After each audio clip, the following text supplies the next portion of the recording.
মারে, শুরুটা কিভাবে করব বুঝে উঠতে পারছিলাম না।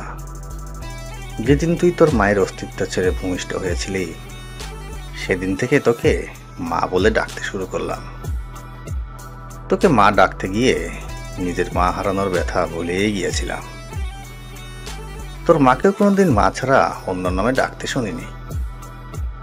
বিদ্যালয়ে প্রথম দিন শিক্ষক তোর নাম জিজ্ঞেস করেছিলেন। তোকে মা ডাকতে ডাকতে তোর ডাক নামটাও ভুলে গিয়েছিলাম। আমি তোর নাম বলতে না পারায় সবাই আমাকে নিয়ে হাসতেছিল। তাই চিঠির উপরে তোর নামের জায়গায় মা লিখেছি। হঠাৎ করে তুই এভাবে চলে যাবি আমি তা বুঝতেই পারিনি।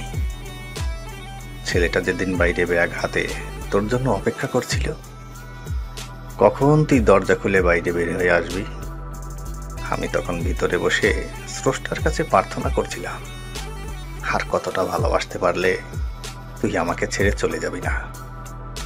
তুই ঘরে বসে ভাবছিলি আজ যেতে না পারলে ছেলেটার কাছে ছোট হয়ে যাবি, আর আমি ভাবছিলাম তুই চলে গেলে সমস্ত পিতৃ জাতির কাছে কি করে মুখ দেখাবো।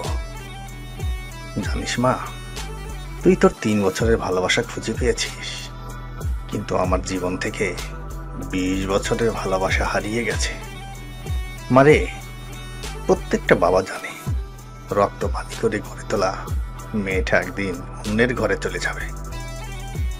তারপরও এতটুকু কৃপণতা থাকে না বাবাদের ভিতরে।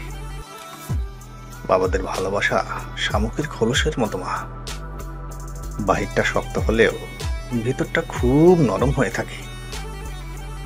বাবারা সন্তানদের কতটা ভালোবাসে তা বোঝাতে পারে না, তবে অনেকটা ভালোবাসতে পারে।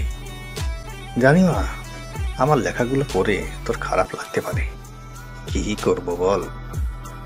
তোরা তো যৌবনে পা রাখার পর চোখ, নাক, কান সবকিছুর প্রতি বিবেচনা করে প্রেম করিস, কিন্তু যেদিন জানতে পারলাম তুই তোর মায়ের গর্ভে অবস্থান করছিস, সেদিন বুঝতে পারিনি তুই কালো না ফর্সা হবি, ল্যাংড়া না বোবা হবি।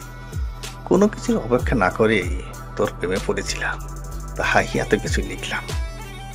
আমি জানি মা, তোদের সব সন্তানদের একটা প্রশ্ন, বাবারা কেন তাদের ভালো লাগাটাকে সহজে মানতে চায় না। উত্তরটা তোর ঘাড়ে তোলা থাকলো। তুই যেদিন মা হবি সেদিন নিজে নিজে উত্তরটা পেয়ে যাবি।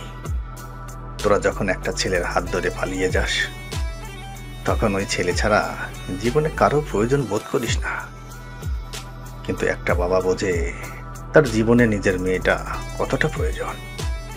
যেদিন তোর নানুর কাছ থেকে তোর মাকে গ্রহণ করেছিলাম, সেদিন প্রতিজ্ঞা করেছিলাম যদি মেয়ে হয় তাহলে নিজের মেয়েটাকে তার স্বামীর হাতে তুলে দিয়ে কন্যাদানের দায়িত্ব থেকে নিজেকে হালকা করব।